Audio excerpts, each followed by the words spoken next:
السلام علیکم دوستو، آج میں نے آپ کے ساتھ جس مقدمے کے احوال کو شیئر کرنا ہے وہ ایک قتل کا مقدمہ ہے، اور یہ سیریز میں نے شروع کی ہے جس میں آپ کو مختلف مقدمات کے حالات و واقعات کے بارے میں آگاہی دوں گا، اور انشاءاللہ تعالی ساتھ ساتھ اس کے قانون کی آگاہی بھی ہوتی رہے گی۔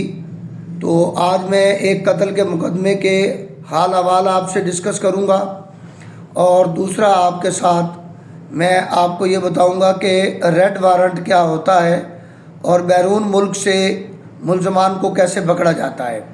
یہ قتل کا مقدمہ اپنی نوعیت کا انتہائی سنگین قسم کا مقدمہ تھا۔ یہ ایک ایسا مقدمہ تھا جس میں 9 ماہ کے بعد لاش ملی۔ 9 ماہ تک مقتول کی لاش کا پتہ نہ چل سکا۔ ہوا کچھ یوں کہ ایک متعلقہ تھانے کو اطلاع ملی کہ ایک ڈیرہ پر 9 سر بازی ہوتی ہے۔ اب 9 سر بازی اس طریقے سے ہوتی تھی کہ وہاں پہ لوگوں کو بلایا جاتا تھا، رقم ڈبل کرنے کا جھانسا دیا جاتا تھا، سونے دکھائے جاتے تھے، سونے پرانے ان کی پتریاں وغیرہ وہ دکھا کر ان کو لوٹنے کی کوشش کی جاتی تھی۔ تو پنجابی میں کہاوت ہے کہ جب تک لالچی زندہ ہے ٹھگ بھوکا نہیں مرتا۔ تو وہ لالچ دیتے تھے پیسوں کے ڈبل ہونے کا، اور ڈبل شاہ والا کیس بھی آپ نے سنا ہوا ہے۔ تو لوگ جو ہیں وہ آ جاتے تھے جوک در جوک اپنے پیسے اٹھا کر۔ تو ایک شخص تھا جس کا 32 لاکھ روپیہ انہوں نے ان سے 9 سر بازی کر کے ہتھیا لیا تھا۔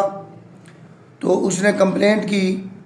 اب متعلقہ تھانے کو جب ریڈ کا حکم ہوا تو پتہ چلا کہ وہ ڈیرہ تو ایک چودھری کا ہے، اور چودھری بڑا اثر و رسوخ والا ہے، اور گاؤں بھی بڑا خطرناک تھا۔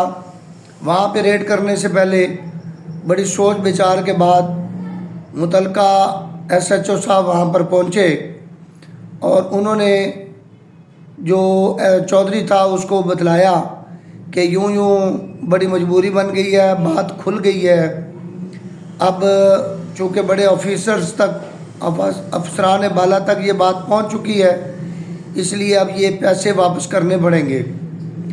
پہلے تو وہ انکار کرتا رہا، جب متعلقہ SHO نے اس کو سارے راز و نیاز کی باتیں اس کی بتا دیں اور اس کو سارا بتایا، جاسوسی بتائی کہ اس طریقے سے تم نے پیسے ہتھیائے ہیں تم لوگوں نے، تو اس نے پھر کہا کہ اچھا چلو میں کوشش کرتا ہوں، میں پیسے واپس لینے کی کوشش کرتا ہوں، مجھے وقت دیں۔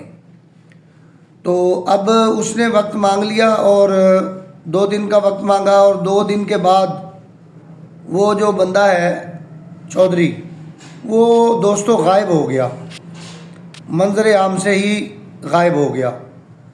اب وہ کسی کو مل نہیں رہا، لوگ بڑے پریشان کہ چودھری کدھر گیا ہے۔ اور چودھری کی جو بیوی تھی اس نے یہ رپٹ درج کروا دی کہ تھانے والا جو متعلقہ SHO ہے اس نے میرے بندے کو اغوا کر لیا ہے، اور اس کو خدشہ ہے کہ اس نے جان سے مار دیا ہے، کیونکہ اس کے پاس کروڑوں روپے بھی تھے۔ پولیس بڑی پریشان ہو گئی، ان کو لینے کے دینے پڑ گئے۔ انہوں نے تفتیش کیا کرنی تھی، وہ تو اپنے معاملات میں الجھ گئے، ان کے اوپر 302 لگ رہی تھی، لگی تو نہ۔ اب وہ گھبرا گئے کہ اب ہم کیا کریں۔ خیر پولیس نے تفتیش شروع کر دی۔ وہ 9 سر بازی کے مقدمے کو تو ایک دفعہ انہوں نے سائٹ پہ رکھا، اور چودھری کی تلاش شروع ہو گئی کہ چودھری کدھر گیا ہے۔ چودھری کی تلاش بسیار کرنے کے بعد معلوم ہوا کہ چودھری کی 2 بیویاں ہیں۔ دوسری بیوی سے پتہ کیا تو دوسری بیوی کو بھی کوئی پتہ نہیں تھا۔ تو اس وقت یہ جو CDRA نکلتی ہیں، وہ جو جس سے یہ ڈیٹے کا پتہ چلتا ہے موبائل کا، 2008 کا وقوع ہے، تو اتنے زیادہ وہ بھی ٹیکنالوجی اتنی عام نہیں تھی۔ بڑا پرابلم پیش کرنا پڑا پولیس کو۔ تو اب پولیس کی جو اس کی پہلی بیوی تھی، بیوہ تھی، وہ کہے کہ میں مدعیہ بنتی ہوں، اور جو دوسری تھی جس گھر میں وہ رہتا تھا وہ کہتی تھی کہ میں مدعیہ بنتی ہوں۔ اب دونوں کے درمیان یہ جھگڑا شروع ہو گیا کہ مدعی کون بنے گا۔ خیر اسی کو مدعی بنایا گیا جس کے گھر میں وہ رہتا تھا، تلاش شروع کر دی لیکن چودھری نہ ملے۔ مہینہ گزر گیا، 2 مہینے، 3، 4، 5، 6، چودھری کا کوئی اتا پتہ نہ چلے۔ خیر وہ موبائل کا ڈیٹا آیا، اس دوران پتہ چلا کہ چودھری اسی گھر میں آیا تھا اور اس کے بعد اس گھر سے واپس باہر نہیں نکلا جس گھر میں وہ رہائش پذیر تھا۔ اس بنیاد پر چودھری کی بیوی جو جس کے پاس وہ رہتا تھا اور اس کے سالے کو اور نوکر کو شامل تفتیش کیا لیکن انہوں نے کوئی بات نہ بتائی۔ تو 9 مہینے گزرے تو 9 مہینے کے بعد ان کے گھر کے پاس ایک نہر گزرتی تھی، وہ نہر خشک ہوئی تو اس کے اندر سے ایک کار کی چھت نظر آئی۔ تو متعلقہ پولیس کو اطلاع دی گئی، پولیس آئی، انہوں نے گاڑی کو باہر نکالا۔ اب جب گاڑی کو باہر نکالا تو معلوم ہوا کہ گاڑی تو چودھری کی ہے۔ گاڑی کھولی گئی، ساری مٹی لگی ہوئی تھی، صفائی کی گئی۔ صفائی کرنے کے بعد اندر پتہ لگا کہ چودھری صاحب بھی اندر فوت ہو چکے ہیں اور اندر ہی ہیں، گاڑی کے اندر ہیں۔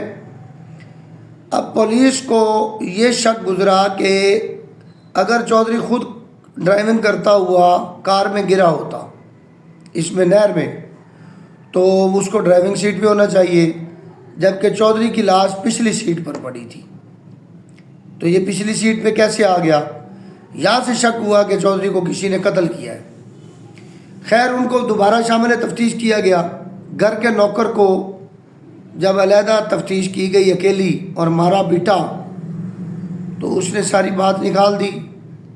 اس نے کہا کہ جب نوشہر بازی کا مقدمہ ہوا تھا تو چودھری کی بیوی کو اور سالے کو یہ شک تھا کہ اب یہ سارے پیسے جو نوشہر بازی میں کروڑوں روپے ہتھیائے ہوئے ہیں لوگوں سے، یہ واپس کرنے پڑیں گے، اس لیے انہوں نے اس کو قتل کر دیا ہے اس کی جائیداد ہتھیانے کے لیے اور سب کچھ ہتھیانے کے لیے۔ تو قتل انہوں نے اس طرح کیا کہ اس کو نیند کی گولیاں کھلائیں، کھانے میں دودھ پلایا، وہ سو گیا، سوتے کو اٹھایا، پچھلی سیٹ پہ رکھا۔ سالہ صاحب نے وہاں جا پہ گاڑی لے کے گیا ڈرائیو کر کے، وہاں لے جا کر گاڑی کو ریس دی اور نہر کے اندر پھینک دیا یا دھکا دے کے پھینک دیا۔ اب اس کا ذہن تھا کہ یہ گاڑی آگے کہیں چلی جائے گی، خیر گاڑی تو کہیں نہیں گئی۔ تو اس طریقے سے 9 مہینے کے بعد وہ قتل برآمد ہو گیا، لاش برآمد ہو گئی۔ اور سچ کہتے ہیں کہ قتل کبھی بھی چھپتا نہیں ہے۔ اب میں قانونی طور پر آپ کو یہ بتانا چاہتا ہوں کہ ریڈ وارنٹ کسے کہتے ہیں اور یہ کیسے جاری ہوتے ہیں۔ ریڈ وارنٹس بنیادی طور پر بیرون ممالک جو ملزمان ہوتے ہیں ان کو گرفتار کرنے کے لیے جاری ہوتے ہیں۔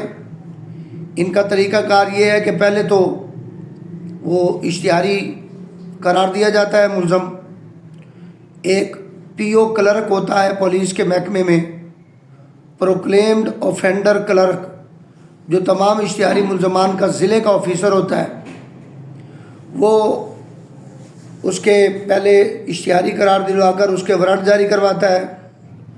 اگر وہ ملزم بیرون ممالک چلا جائے کہیں تو پھر وہ اس کو ڈی پی او صاحب کے پاس بھیجتا ہے، ڈی پی او صاحب اس کے وارنٹس کو دائمی وارنٹ جاری کیے جاتے ہیں، دائمی وارنٹ اس کے آر پی او صاحب کے پاس بھیجتے ہیں، پھر ڈی آئی جی صاحب کے پاس جاتے ہیں، ڈی آئی جی صاحب سے آئی جی صاحب کے آفس میں، پھر اس طرح ہوم منسٹری کے پاس جاتے ہیں، ہوم منسٹری وزارت داخلہ اور وزارت خارجہ کے پاس بھیجتی ہے، وزارت خارجہ اس کی ان وارنٹس کی جو پی او کلرک جب بھیجتا ہے آگے فارورڈ کرتا ہے تو اس کے 3 ترجمے ہوتے ہیں۔ ایک تو مقامی زبان میں ترجمہ ہوتا ہے، دوسرا اس ملک کی زبان میں اس کا ترجمہ کیا جاتا ہے جس ملک میں وہ ملزم بھاگ کر چلا گیا ہے۔ جرمنی چلا گیا تو جرمن میں ڈچ یا فرانسیسی زبان ہے، انگلش ہے یا جو بھی ہے، اور تیسرا ٹرانسلیشن اس کی عدالتی لینگویج انگلش میں ہوتی ہے۔ تو یہ 3 ٹرانسلیشنز کے ساتھ جاتا ہے۔ تو وزارت داخلہ اور خارجہ پھر متعلقہ ملک کے پاس بھیجتے ہیں، اسی طرح وہ وہاں پر کارروائی کر کے اس کو گرفتار کرتے ہیں۔ گرفتار کر لیتے ہیں جب، تو پھر پی او کلرک کو کہا جاتا ہے کہ ویزا لگواؤ، ویزا لگوا کے جا کے اس کو لے کے آؤ، تو اسی طرح اس کی کاپی واپس آتی ہے، وہ ویزا لگواتا ہے کہ وہاں پہ بندہ گرفتار ہو گیا، مجھے ویزا دیا جائے۔ ویزے کے اخراجات سرکار کرتی ہے، تو وہاں سے پھر وہ اس کو لایا جاتا ہے۔ اس طرح ریڈ وارنٹ جاری ہوتے ہیں اور ان کو ریڈ وارنٹس کہا جاتا ہے۔ یہ ان کے ایشو ہونے کا قانونی پروسیجر ہے۔ جزاک اللہ، امید کرتا ہوں کہ آپ کو ویڈیو پسند آئی ہوگی۔ اگر آپ کو میری ویڈیو پسند آئی ہو تو اسے لوگوں کے ساتھ شیئر کریں۔